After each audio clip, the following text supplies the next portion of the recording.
सचिन तेंडुलकर सारखा षटकार ऐश्वर्या रायला मारता येईल का? ऐश्वर्या राय सारखा ठुमका लता दिदींना देता आला असता का? लता दिदींसारखं गाणं अशोक सराफला म्हणता येईल का? तुम्ही जर मला म्हटले ना भाषण कर, हा मी 2 तास बोलेल. पण तुम्ही जर मला म्हटलात तुम्ही आता एवढ्या लांबून आलाय नगरवरून, जाता जाता पनवेल मध्ये एखादी कुस्ती करून जा, आपल्याच्यानं जमणार नाही. जगात आपण सगळे एकमेकांपेक्षा वेगळे आहोत आणि आपल्याला आपल्यातलं वेगळेपण ओळखता आलं पाहिजे. शिक्षण म्हणजे केवळ नोकरी नाहीये. शिक्षण हे माणसाचं व्यक्तिमत्व बदलवणारं एक धारदार शस्त्र आहे. महात्मा गांधी म्हणायचे education is the powerful weapon which brings new changing the personality. शिक्षण हे माणसाचं व्यक्तिमत्व बदलवणारं धारदार शस्त्र आहे. आणि त्याच्यावरती टिप्पणी करताना डॉक्टर बाबासाहेब आंबेडकर म्हणायचे education is the powerful weapon which brings new changing the personality. It's true, but when if education system teaches that type of job which held in the society or society do that type of job which teaches in the classroom.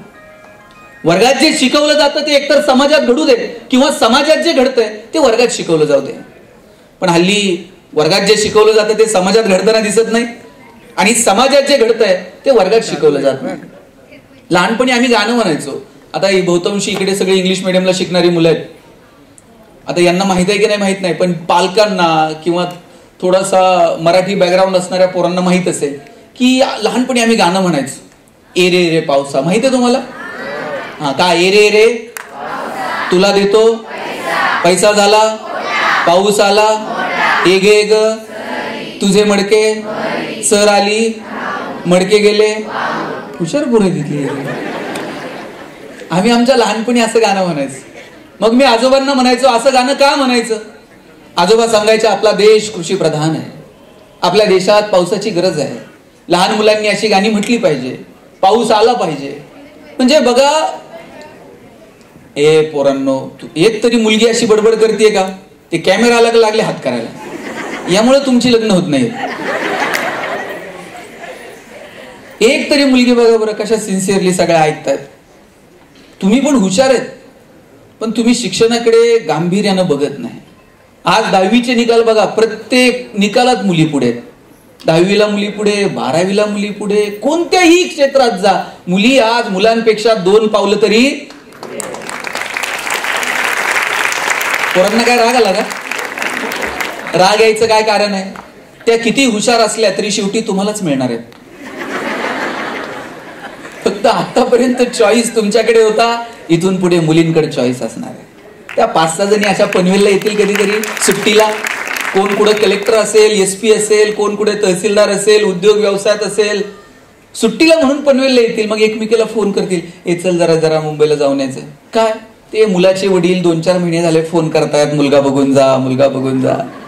हा 5-6 जणी अशी गाडी घेऊन मुलगा बघायला निघणार. आपला भाऊ कुठेतरी दारात रांगोळी काढत असणार. त्या येणार असं सोफ्यावर पायावर पाय टाकून बसणार. मग आपण चहान पोहे घेऊन जायची. ती असं डोळ्यात डोळे घालून विचारणार का रे स्वयंपाक जमतो का?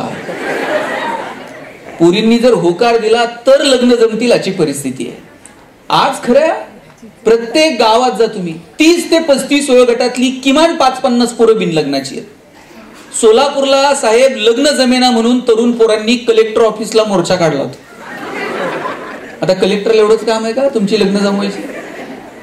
स्वतःला सिद्ध करा, रांगा लागतील. पण शाळा कॉलेजच्या दिवसामध्ये आम्ही आमच्या शिक्षणाकडे लक्ष देत नाही, उद्योग व्यवसायाकडे लक्ष देत नाही, डोळे विस्पारून आम्ही जगाकडे बघत नाही. आणि मग ठराविक वयात आल्यानंतर मग लग्न जमत नाही म्हणून आमच्याकडे तर एक जण इतका टेन्शन मध्ये, लग्नच जमेना, वय झाले 35. त्याच्या मित्रानं सांगितलं, म्हटलं टेन्शन घेऊ नको, मुलीकडचे बघायला आले ना पगार जरा वाढून सांगायचा, म्हटला मग लग्न जमत. ते मुलीच्या वडिलांनी विचारलं पगार किती? बरं यानं जरा अंदाज घेऊन सांगायचं. हे म्हणताय 1.5 लाख. मुलीचे वडील म्हटले तुझ्याकडे बघून तर वाटत नाही 1.5 लाख असेल. हे म्हणते नाही तसा फिक्स 1.5 लाख आहे, कटिंग करून 8,000 हातात येतो. म्हटलं तुम्ही किती दिवस स्वतःला फसवणार आहात? उद्योग व्यवसायात व्यापारात आलं पाहिजे. परिस्थिती बदलते, त्या परिस्थितीनुसार बदललं पाहिजे. काळ आणि वेळेनुसार जर पोरांना तुम्ही बदलला नाहीत तर तुम्ही मार्केटमध्ये टिकू शकणार नाही. परिस्थिती बदलते तसं बदला. नवनवीन तंत्रज्ञान आत्मसात करा. नवीन टेक्नॉलॉजी येते ती आत्मसात करायचा प्रयत्न करा. नवीन टेक्नॉलॉजी विकसित करण्याचा प्रयत्न करा. जी लोक काळ आणि वेळेनुसार बदलली तीच मार्केटमध्ये टिकू शकली. तुम्हाला सुद्धा तुमच्यामध्ये आमूलाग्र बदल घडवावे लागतील. तुम्ही त्याच पाट्या टाकत राहिलात तर आपण टिकू शकत नाही. माझ्या वयाचे जे इथं पालक उपस्थित आहेत, मला सांगा, आपण सगळ्यांनी आपल्या आयुष्यात पहिला फोन कोणत्या कंपनीचा घेतला होता? 100% नोकिया. 3310, 1100, 1600, 2600. आता एकही माणूस इथं नसेल की त्याच्याकडे नोकिया आहे. का नाहीये? केवळ आणि केवळ अँड्रॉइड टेक्नॉलॉजी नोकियानं स्वीकारली नाही. नोकिया बाजारात नाही टिकू शकला. हा कॅमेरा कोणत्या कंपनीचा दादा? सोनी. आता कॉडॅक आहे का? आणि यांचे सगळ्यांचे लग्नाचे अल्बम चेक कर, 100% कॉडॅक. त्यात 36च फोटो निघायचे. नवरा नवरी हार घालायला आणि रोल संपायला, आणि 6 महिने अल्बम मिळत नव्हते. त्या नवरदेवानं विचारलं ना, ए बाबा अल्बमचं काय? ते म्हणायचं फोटो धुवायला दिलेत. कोणत्या नदीवर जात होतं कुणाच ठाऊक. केवळ आणि केवळ डिजिटल टेक्नॉलॉजी कॉडॅकनं स्वीकारली नाही. कॉडॅक बाजारातून हद्दपार झालं. तुम्ही जर नवीन तंत्रज्ञान स्वीकारलं नाही, नव्या पद्धती स्वीकारल्या नाहीत, तुम्ही मार्केटमध्ये टिकू शकत नाही. तुम्ही जर म्हटलं नाही आम्ही फक्त मार्कांच्या भोवती, केवळ मार्कांच्या भोवती सुद्धा अडकू नका. शोधा, नाविन्य शोधा, नवीन काहीतरी करण्याचा प्रयत्न करा. जग बदलतंय. रविवारी 4 वाजता मराठी पिक्चर लागायचा टीव्हीला, आठवतंय? धूमधडाका, थरथराट, लक्ष्मीकांत बेर्डे, अशोक सराफ, आणि मध्येच एक जाहिरात लागायची. आत्ताच्या मुलांना माहित नसेल, पण माझ्या वयाच्या सगळ्यांची ही जाहिरात पाठ होती. लाईफ बॉय है जहा. ऐकलं काय? सगळ्या आयांचा आवाज आहे. आणि लाईफ बॉयच्या जाहिरातीमध्ये फुटबॉल खेळणारी पोरं दाखवलेली होती. भारतामध्ये कधीतरी फुटबॉलची क्रेज होती का? भारतामध्ये जनरली क्रिकेटची क्रेज होती. किती होती ते आता आपण बघितलं काल परवा. आणि फुटबॉल खेळणारी पोरं लाईफ बॉयनं का दाखवली असतील प्रश्न पडायचा. पण लाईफ बॉयला विचारायचं कुणी? लाईफ बॉयची मोनोपोली होती बाजारात. लोक दुकानात जाऊन साबण द्या नव्हती म्हणत, लोक दुकानात जाऊन थेट लाईफ बॉय द्या असं म्हणायचे. पण त्यानंतर लक्स मार्केटमध्ये आला. राजा हिंदुस्तानी पिक्चर हिट झालेला. करिश्मा कपूर एकदम फॉर्म मध्ये होती. लक्सनं करिश्मा कपूरला ब्रँड अँबॅसेडर केलं. लक्सनं आता करिश्मा कपूरला ब्रँड अँबॅसेडर केल्यावर फुटबॉल खेळणाऱ्या पोरांकडे कोण बघताय का? लक्सनं आपलं मार्केट तयार केलं. लाईफ बॉयला कळलं आता जर बाजारात टिकायचं असेल तर लाल रंगाचा ठोकळा साबण आणि फुटबॉल खेळणारी पोरं उपयोगाची नाहीत. लाल रंगाचा ठोकळा साबण बाजूला केला. लाईफ बॉय गोल्ड नावाचा गुळगुळीत साबण बाजारात आणला आणि त्याची जाहिरात कोण करत होतं? आता फुटबॉल खेळणारी पोरं नाहीत, लाईफ बॉय गोल्डची जाहिरात करत होता कॉलेजचा एक तरुण मुलगा आणि मुलगी. मुलगी गाडीवरनं उतरते, रागात निघून जाते. मुलगा विचारतो काय झालं? मुलगी सांगते पसीने की बदबू से परेशान. पोरगा घरी जातो, लाईफ बॉय गोल्ड आंघोळ करून येतो. त्यांना कळलं हो, काळ आणि वेळेनुसार बदलावं लागेल. आणि मला सांगा, कोविड मध्ये एक तरी साबण अशी जाहिरात करत होता का आमचा साबण सुगंधी आहे, तो लावल्यावर तुम्ही गोरे व्हाल? कोविड मध्ये कुणाला गोरं व्हायचं पडलं होतं? प्रत्येक साबण एकच जाहिरात करत होता, 99.9% कीटाणू से मुक्ती. कोविड मध्ये संतूर मम्मी बिम्मी काही नव्हतं साहेब, फक्त कीटाणू आणि मुक्ती. आणि मला मोती साबणाचं गणित अजून समजलेलं नाही. मोती वर्षभर कुठं असते काय माहित? ते दिवाळीलाच येते. वर्षभर झोपतंय, दिवाळीला म्हणतोय उठा उठा मोती साबणानं आंघोळ करायची. त्यानं ठरवून घेतलंय वर्षभर कुणाला काय गाजवायचंय ते गाजू दे, आपलं मार्केट दिवाळीला. गरीबातला गरीब आणि श्रीमंतातला श्रीमंत माणूस मोतीनं आंघोळ केल्याशिवाय त्याला दिवाळी साजरी केल्यासारखं वाटत नाही. काय मजा आहे जगण्यामध्ये. मला सांगायचं काय माहितीये की मार्केट बघा, भारत ही जगातली सगळ्यात मोठी बाजारपेठ आहे. तुम्ही केवळ मार्कांमध्ये अडकू नका. ज्यांना चांगले मार्क मिळालेत ना त्यांचं मी मनापासून कौतुकच करतो. पण केवळ आणि केवळ गुणपत्रिकेला आलेली गुणांची सूज म्हणजे गुणवत्ता नाहीये. तुम्ही जो अभ्यास करताय ना मनापासून करा, मजा घ्या त्या अभ्यासाची. मराठीतला एखादा धडा वाचताय ना त्या लेखकासोबत तुमची मैत्री व्हायला हवी. गणित सोडवताय ना गणितातले आकडे असे डोळ्यासमोर खेळायला हवेत. इतिहास वाचताय ना इतिहासातल्या पात्रांसोबत तुमची ओळख व्हायला हवी. लॅबोरेटरीमध्ये जाऊन काही प्रयोग करताय ना त्या सायंटिस्टनं तुमच्यासोबत गप्पा मारल्या पाहिजेत. भूगोल अभ्यासताय ना अक्षांश आणि रेखांश असे नजरेसमोर दिसले पाहिजेत. इतकं एकरूप तुम्ही तुमच्या अभ्यासासोबत झालं पाहिजे. नाहीतर मग मागच्या वर्षीचे क्वेश्चन पेपर चाळायचे, कोणते क्वेश्चन इम्पॉर्टंट आहेत, मग शिक्षकांच्या मागे लागायचं, IMP question, very important question, मग पॉकेट सिरीज येतात, सगळी मार्कांची बेरीज वजाबाकी. मग शिवाजी महाराज 4 मार्काला, संभाजीराजे 5 मार्काला, तुकाराम महाराजांचा अभंग अवघड आहे म्हणले, ऑप्शनला टाका. परवा तर 10वीतला पोरगा मला विचारत होता, सर या वर्षी मराठीच्या पेपरला ज्ञानदेव पडणार आहेत का तुकाराम पडणार आहेत? मी म्हटलं हे पडतील कसे ज्यांनी महाराष्ट्र उभा केला. सगळं कसं मार्कांसाठी असेल. आणि मग पालकही फक्त मार्कांच्या मागे धावायला लागले. मी आता आज जसा गुणवंत विद्यार्थ्यांचा सत्कार आहे ना, जसा निकाल लागलाय तसा रोज कुठे ना कुठे मी जातोय, गुणवंत विद्यार्थ्यांचे सत्कार सुरू आहेत.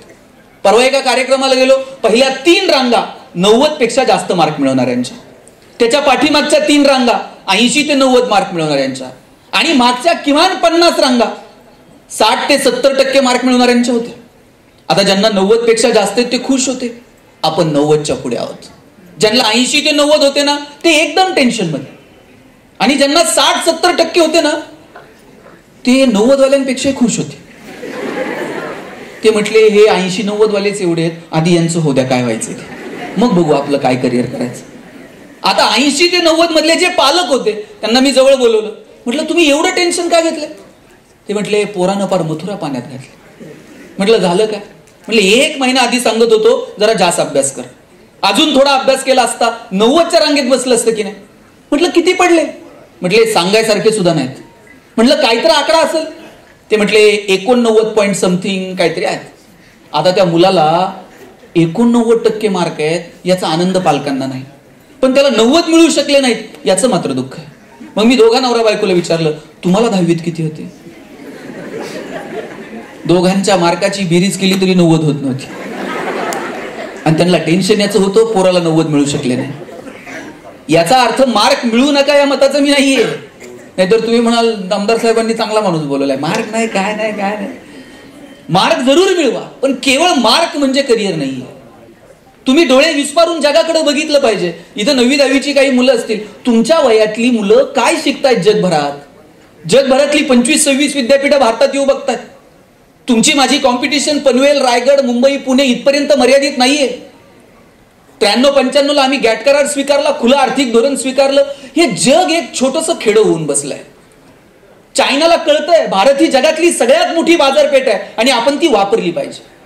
सकाळी उठल्यापासून रात्री झोपेपर्यंत भारतीयांना जे जे लागतं ना त्या सगळ्या गोष्टीचं प्रोडक्शन चायना करत आहे.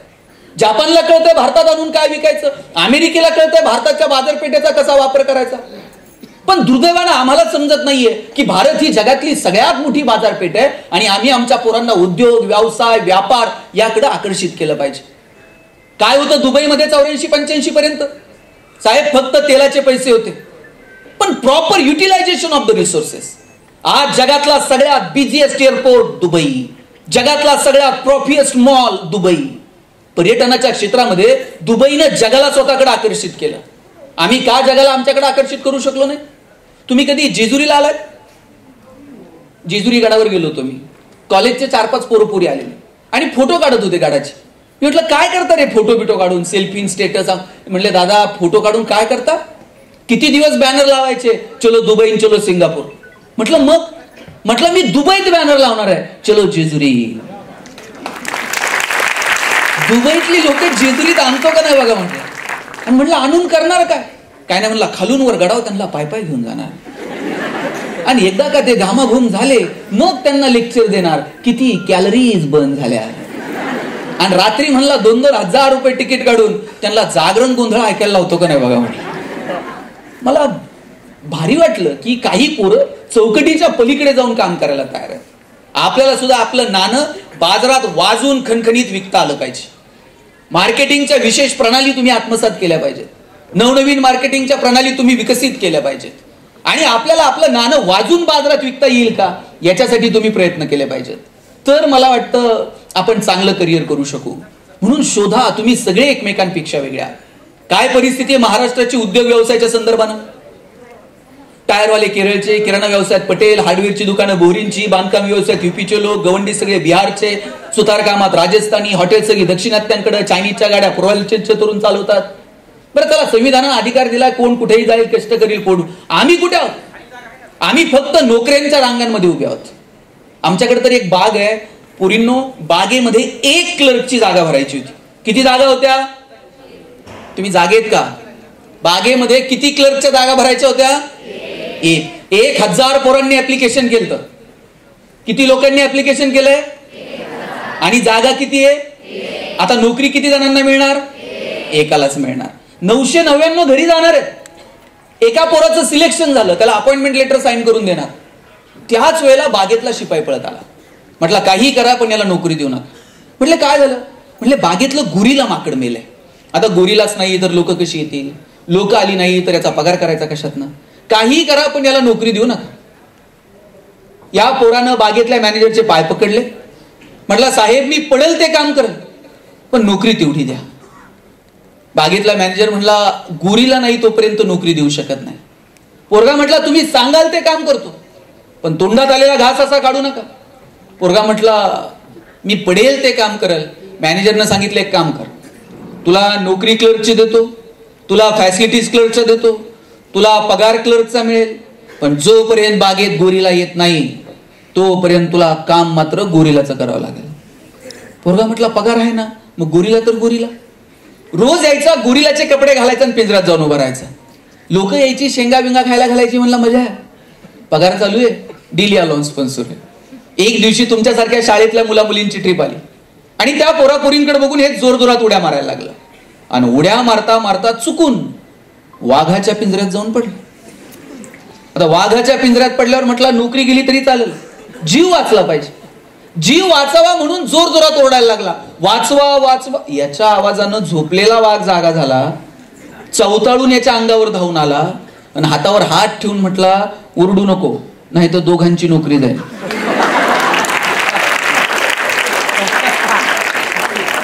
नंतर कळलं गोरिलाच्या भूमिकेत बीएससी झालेलं होतं, वाघाच्या भूमिकेत एमएससी झालेलं होतं. शिक्षणातनं आम्ही स्वाभिमानी होणं अपेक्षित आहे, स्वाभिमान शून्य नाही.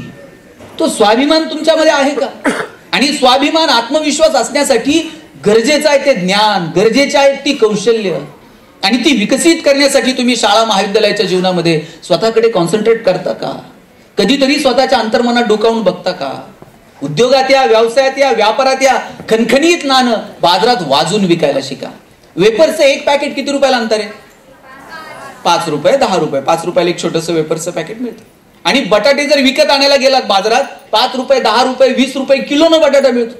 10 रुपयाच्या वेफर्सच्या पॅकेटमध्ये 4च वेफर्स असतात, बाकी सगळी हवा आहे. पोरांनो तुम्हाला हवा करता आली पाहिजे. पैसे हवेचे आहेत, आपण हवा करायला कुठेतरी कमी पडतो. आणि हवा म्हणजे रील्स बिल स्टेटस बिटस नाही, ते फार काळ टिकत नाही. हवा करायची तुमच्या ज्ञानातनं हवा करायची, हवा करायची ती तुमच्या कर्तृत्वातनं हवा करायची. एक दिवस असा आला पाहिजे तुमच्या आईनं तुमच्या वडिलांनी तुमच्यासाठी टाळ्या वाजवल्या पाहिजेत. याच्यापेक्षा काय आनंदाचा क्षण असू शकतो मला सांगा? ज्या दिवशी तुमचे आई वडील तुमच्यासाठी टाळ्या वाजवतील ना, त्याच्यापेक्षा दुसरा आनंदाचा क्षण नाही. त्यासाठी आणि हे वय जे आहे ना तुमचं आता 10वी 12वीची मुलं मुली, हेच वय आहे तुमचं पाय घसरण्याचं आणि हेच वय आहे उंच भरारी घेण्याचं. या वयात नको नको त्या गोष्टींसाठी पाय घसरू द्यायचे का या वयामध्ये उंच भरारी घ्यायची, हे तुमचं तुम्ही ठरवा. इथं तरुण मुलं आहेत काही. मुलांनो तुमची उंची आता वडिलांच्या खांद्याला आली, बरोबर आहे की नाही? एकदा का पोरगा खांद्याला आला आणि बापाची चप्पल पोराच्या पायाला यायला लागली, बाप रागवत, छोटे होतं तोपर्यंत चिडायचे, ओरडायचे, पटकन चापट मारायचे. पोरगा एकदा 9वी 10वीला गेला, बाप मारत नाही. अशा वेळेला वडिलांच्या डोळ्याची भाषा बाळांना तुम्हाला समजून घेता आली पाहिजे. वडिलांची काय अपेक्षा आहे तुमच्याकडनं? रोज लाखो रुपये, हजारो रुपये आणून हातात टेकवावेत अशी अपेक्षा नाहीये. वडिलांची अपेक्षा आहे पोरानं मोठं व्हावं, माझं नाव पुसावं. मी पुसावं म्हणतोय, घालवावं नाही. पुसावं कोणत्या अर्थानं? आतापर्यंत तुमची ओळख काय? अमुक अमुक यांचा मुलगा, अमुक अमुक यांची. एक दिवस असा आला पाहिजे तुमच्या नावानं तुमच्या आई वडिलांची ओळख झाली पाहिजे. त्या कलेक्टर मॅडम आहेत ना, त्यांची आई वर काय, ते तहसीलदार साहेब आहेत ना, त्यांचे वडील आहेत वर काय. पोरींनो तुमच्यापैकी जर उद्या कोण कलेक्टर झालं, लाल दिव्याच्या गाडीत बसून याल. आमदार साहेब फोन करतील, मॅडम जरा ते गुणवंत विद्यार्थ्यांचा सत्कार आहे, तुम्ही याल का प्रमुख पाहुण्या म्हणून? आम्ही सगळेजण स्वागताला तिथे दारात उभे राहू. काय आनंद असेल तुमच्या आईच्या चेहऱ्यावर.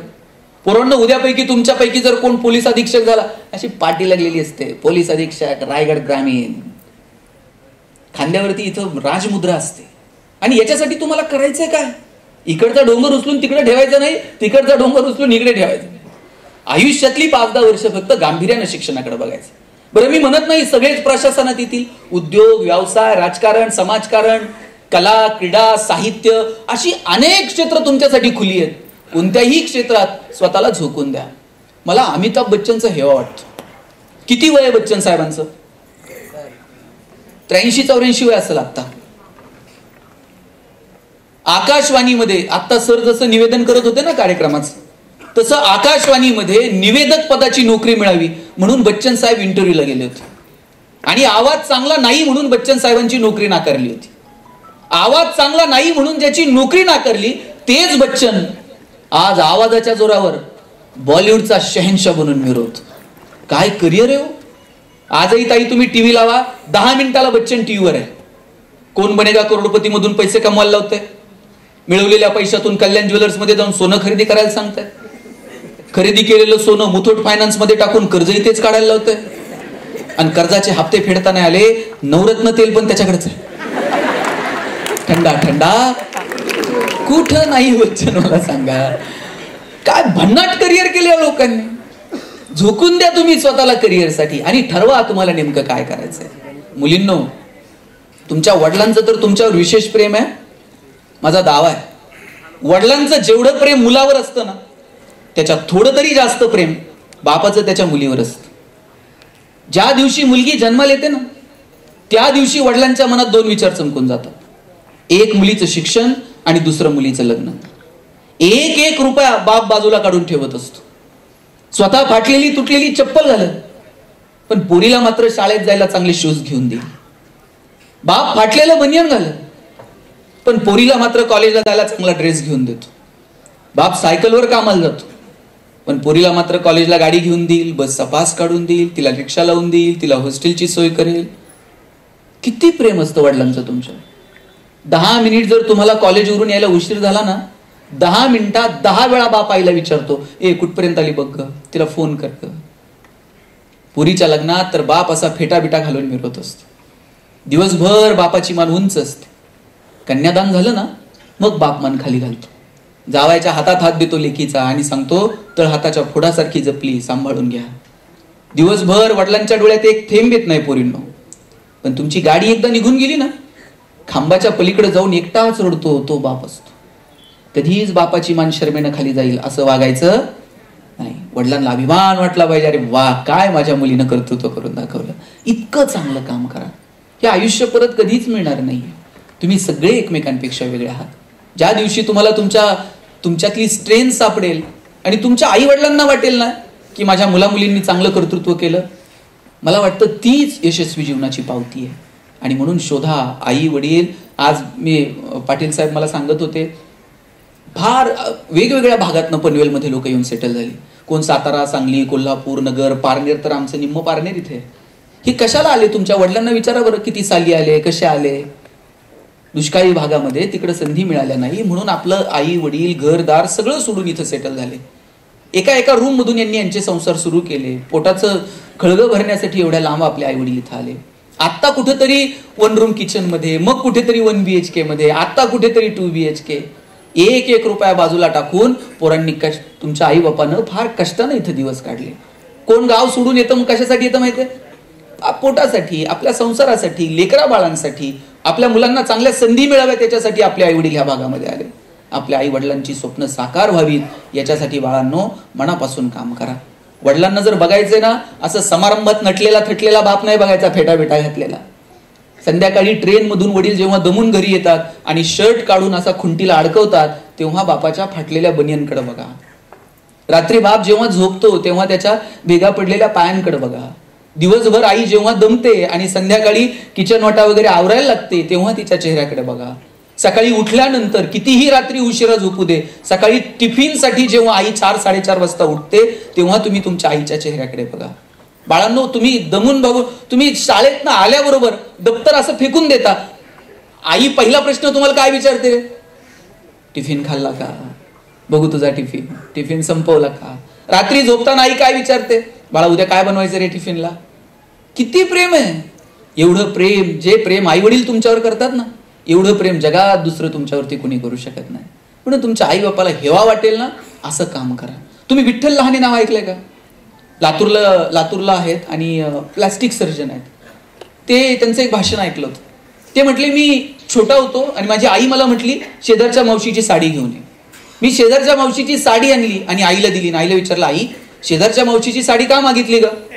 आई म्हटली लग्नाला घालून जावी अशी एकही साडी माझ्याकडे नव्हती म्हणून शेजारच्या मावशीची मागितली. टचकन डोळ्यात पाणी आलं की आपल्या आईकडे लग्नाला घालून जावं अशी एक साडी नसावी. आणि त्या दिवशी ठरवलं एवढं मोठं व्हायचं, आईला मी रोज नवीन साडी घेऊन देईल. डॉक्टर झालो, पैसे मिळायला लागले, छान सगळं चाललेलं होतं. पण एक मुलगी बघितली, तिचे ओठ फाटलेले होते, तिचं लग्न जमत नव्हतं. तिच्या भावाला आणि वडिलांना सांगितलं उद्या हॉस्पिटलला या, आपण प्लॅस्टिक सर्जरी करू.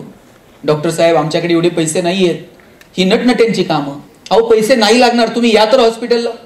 दुसऱ्या दिवशी सगळेजण हॉस्पिटलला आले, ऑपरेशनची तारीख ठरली, ऑपरेशन झालं, पोरगी गोड दिसायला लागली. 6 महिन्यानं मुलाचे आई वडील पेढे घेऊन आले, मोफत सर्जरी केली होती मुलीची. म्हटलं कशाचे पेढे? 6 महिन्यानं आलाय. त्याने मुलीचं लग्न जमलं. हातात पेढा देत असताना पुरीच्या त्या वडिलांच्या डोळ्यातलं पाणी बघितलं. एकीकडे पेढा होता आणि दुसरीकडे आयुष्याची सगळी प्रॉपर्टी होती.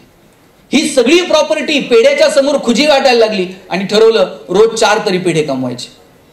एक दिवशी डॉक्टर सांगत होते माझे वडील 90-92 वर्षांचे आहेत, पण तरुण पोराला लाजवेल असं हवेत तरतर चालत असतात. एक दिवशी वडिलांना विचारलं, बाबा तुम्ही एवढ्या हवेत का चालता? वडील म्हटले मी प्लॅस्टिक सर्जन विठ्ठल लहाने आणि पद्मश्री डॉक्टर तात्याराव लहानेचा बाप आहे. हवेत नाही चालणार तर काय चालणार आहे? पोरांनो तुमच्याकडे बघून तुमच्या बापाला हवेत चाला वाटलं पाहिजे, असं कर्तृत्व करून दाखवा. हे 5-10 वर्ष गेले ना परत आयुष्य नाही. मग वाटतं अरे यार शाळेत असताना अभ्यास केला असता तर बरं झालं असतं, कॉलेजला असताना थोडंसं गांभीर्यानं शिक्षणाकडे बघितलं असतं तर बरं झालं असतं. मोबाईल खूप चांगली साधनं आहे खरं तर. मोबाईल विदिन अ सेकंद तुम्ही जगापर्यंत पोहोचता, पण चांगल्या कामासाठी मोबाईलचा वापर करा. फेसबुक मधले 5,000 मित्रमैत्रिणी तुमच्यावर वेळ आल्यानंतर त्यातले 4ही येत नाहीत. आई बापालाच कपाळावरती पट्ट्या ठेवाव्या लागतात जेव्हा तुम्ही आजारी पडता. त्या आभासी जगात वावरू नका. मी म्हणत नाही सोशल मीडिया वापरू नका, वापरा, पण किती ते ठरवून घ्या. जंगली रमी पे आओ ना महाराज. 2-5 लाखाला गंडा घालते घरच्यांना, मग त्याला कळतंय काय ते. चुकीच्या गोष्टींच्या हारी जाऊ नका. आज पुण्यातली परिस्थिती साहेब तुम्ही बघितलं असेल, 2,500 किलो ड्रग्ज सापडले. आणि पुण्यात येणारी कुठली पोरं येतो? खेड्यापाड्यातून इकडून तिकडून येणारी पोरं विद्येचं माहेरघर म्हणून आज पुण्यामध्ये येत आहेत. आणि आपण आई वडील मोठ्या कष्टानं तुम्हाला पाठवतात. चुकीच्या गोष्टींच्या नादी लागू नका, व्यसनांच्या नादी लागू नका. हे आयुष्य तुम्हाला परत कधीच मिळणार नाही. म्हणून आहे त्या क्षणांचा मस्त आनंद घ्या. जाताना इतकंच सांगायचंय, मला सगळ्या पालकांना सांगायचं, तुम्ही पण तुमच्या मुलांच्या मनावरती अमुक एक गोष्ट तू केलीच पाहिजे असं लादू नका. शोधा त्यांच्यामध्ये काय चांगलंय. एखाद्याला 2 मार्क कमी पडले असतील ठीक आहे, पण त्याला दुसरं काहीतरी एखादा गुण, एखादी स्ट्रेंथ त्याच्यामध्ये चांगली असू शकेल, ती ओळखा. आमच्याकडे एक बाग आहे आणि त्याच्या समोर एक सर्कस चालते. नीट आहे का? त्या सर्कस मध्ये रोज वाघ सिंहाचे प्रयोग चालतात. आणि एक मुलगा कुत्र्याचं पिल्लू घेऊन सर्कसच्या मॅनेजरकडे आला आणि त्याला म्हटला किती दिवस हे वाघन सिंह दाखवायचे? उद्या म्हटला पहिला प्रयोग ह्या कुत्र्याच्या पिल्लाचा झाला पाहिजे. म्हटले काय करतं हे पिल्लू? म्हटले हे पिल्लू विशेष आहे, सुंदर पियानो वाजवतो. त्याने बॅग मधनं पियानो काढला, पिल्लाच्या समोर ठेवला आणि ते पिल्लू सुंदर पियानो वाजवायला लागलं. सर्कसच्या मॅनेजरने विचारलं काय सुंदर पियानो वाजवत? उद्या पहिला प्रयोग या पिल्लाचा होणार. दोघांमध्ये गप्पा सुरूच होत्या. त्याच वेळेला एक मोठं कुत्रं हॉलमध्ये आलं. पिल्लाला असं दातात उचललं, रागात पियानोवरती लात मारली आणि पिल्लाला दातात उचलून हॉलच्या बाहेर निघून गेलं. त्या सर्कसच्या मॅनेजरने विचारलं हे कोण आहे आणि एवढा राग का? त्या पोरानं सांगितलं ये इसकी माँ है, इसे डॉक्टर बनाना चाहती है. आपल्याकडे नियम आहे का? ज्याला पियानो वाजवतोय त्याने डॉक्टर व्हायचं नाही, ज्याला डॉक्टर व्हायचं त्याने पियानो वाजवायचा नाही. चायनामध्ये वयाच्या 11व्या वर्षी एक पोरगी बुद्धिबळामध्ये ग्रँड मास्टर झाली आणि तिला पत्रकारांनी विचारलं तुझी आवड काय? मला सांगा तिची आवड काय असेल? बुद्धिबळच. पण तिने सांगितलं अभ्यास करणं ही माझी आवड आहे. पत्रकारांना वाटलं अभ्यास पण बुद्धिबळाचाच करत असेल. तिला विचारलं तू अभ्यास कशाचा करते? तिने सांगितलं वेगवेगळ्या देशांमधले हितसंबंध, परराष्ट्र धोरण याचा मी अभ्यास करते. या मुला मुलींच्या लाईन क्लिअर आहे. आमच्या अभ्यासाच्या जागा कोणत्या, आमच्या करिअरच्या जागा कोणत्या, आमच्या आवडीनिवडी कोणत्या, आमचे छंद कोणते, याची ती गफलत होऊ देत नाही. आणि म्हणून करिअर, आवडीनिवडी, छंद याची गफलत न करता मुलांना योग्य दिशा देता येईल का याच्यासाठी काम करा. तुमच्या कष्टाला, तुमच्या हुशारीला जर योग्य दिशा नसेल तर ते कष्ट उपयोगाचे नाही. मी असंच एका कार्यक्रमात सांगितलं, खूप कष्ट करा, दिसेल त्याला मदत करा, बेभान होऊन जगा. खूप कष्ट करा, दिसेल त्याला मदत करा. कार्यक्रम संपल्यानंतर दोघं जण चाललेच होते. त्यांना दिसले का घराला आग लागलेली. त्यांच्या डोक्यातच मगाशी व्याख्यान ऐकलंय, कष्ट करा, दिसेल त्याला मदत करा. गाडी स्टँड वरती लावली आणि थेट आगीत शिरली. दिसेल त्याला उचलायचे आणि रस्त्यावर आणून ठेवायचे. अर्ध्या तासानंतर स्वतःच्या जीवावर खिळून 10 लोकांना त्यांनी आगीत आणलं आणि रस्त्यावर नेऊन ठेवलं. त्यांच्या डोक्यात दिसेल त्याला मदत करा. पोलीस आले, अटक केलं, पिंजऱ्यात टाकलं आणि पोलीस स्टेशनला घेऊन गेले. तुम्ही आम्ही 10 लोक आगीतनं बाहेर आणली आणि तुम्ही आम्हाला अटक करताय. पोलीस म्हटले, मूर्खांनो, तुम्ही जी माणसं बाहेर आणली ती अग्निशामक दलाची होती. ती आग विझवत होती, तुम्ही त्यांना बाहेर आणून ठेवत होता. तुमच्या कष्टाला दिशा असली पाहिजे. कष्टाला जर दिशा नसेल तर ते कष्ट उपयोगाचे नाहीत. योग्य दिशेनं कष्ट करा. ठरवा तुम्हाला नेमकं काय करायचं आहे.